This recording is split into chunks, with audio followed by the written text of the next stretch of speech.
Hai Poppers, siapa sih yang nggak kenal Isyana Saraswati? Penyanyi muda yang selalu tampil penuh energi, ekspresif, dan kadang kalau ngomong suka belibet. Tapi jangan salah Poppers, justru itulah yang bikin dia relate banget. Di balik gaya bicaranya yang kocak dan suka salah ucap, Isyana punya sisi serius yang bikin musisi legendaris nggak ragu gandeng dia dalam proyek-proyek besar. Contoh paling hot belakangan ini, kolaborasinya bareng Iwan Fals lewat soundtrack film animasi Panji Tengkorak dengan lagu legendaris Bunga Terakhir. Versi duet ini beda banget dari yang biasa kita dengar Poppers. Vokal Iwan Fals yang matang, penuh pengalaman dan deep banget, dipadu sama karakter vokal Isyana yang ceria, ekspresif, dan fresh. Hasilnya, harmoni emosional yang bikin penonton lintas generasi ikut terbawa suasana.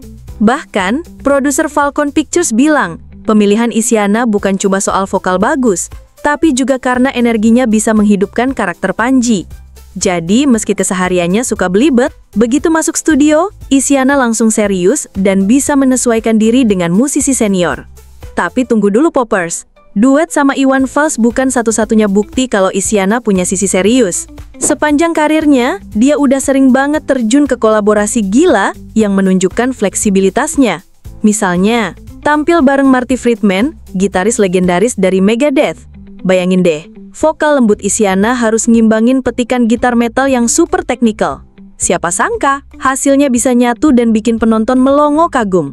Belum cukup, ada lagi kolaborasinya dengan Death Squad, salah satu band death metal paling brutal di Indonesia, lewat lagu Il Sogno. Sekilas kayak nggak nyambung vokal lembut Isyana ketemu musik ekstrim yang penuh growl dan riff cepat. Tapi justru kontras inilah yang bikin karyanya meledak, unik, harmonis, sekaligus charming.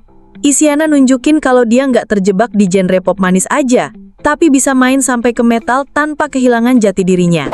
Selain itu, Isyana juga punya jejak keren di musik klasik. Bareng Jakarta Concert Orchestra, dia tampil di konser Invitation to the Dance dan bawain komposisi karya Carl Maria Weber.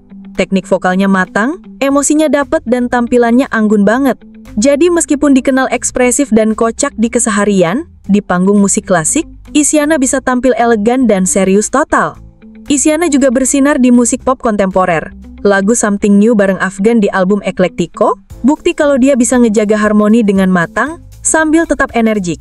Belum lagi kolaborasi dengan Vidi Aldiano dan Hindia, yang makin memperkuat kalau Isyana tuh jago banget nyatuin karakter vokal yang berbeda dalam satu karya. Hal paling spesial dari Isyana adalah kontrasnya Poppers. Sehari-hari dia bisa jadi sosok ceria, spontan bahkan suka salah ucap alias belibet. Tapi begitu masuk studio atau panggung, semua berubah, fokus, profesional, dan penuh dedikasi. Dari belibet bisa jadi legenda kolaborasi, Isyana benar-benar buktiin kalau musik bukan cuma soal teknik, tapi soal energi dan emosi yang bisa menyatukan berbagai generasi. Jadi Poppers, kalian tim Isyana yang belibet tapi super profesional? Atau tim Iwan Fals yang serius, dewasa, dan penuh pengalaman? Atau malah tim kombinasi keduanya? Jangan lupa share pendapat kalian di kolom komentar, dan tentunya, subscribe serta aktifin notifikasi biar nggak ketinggalan berita musik paling seru bareng Hypop. Goodbye!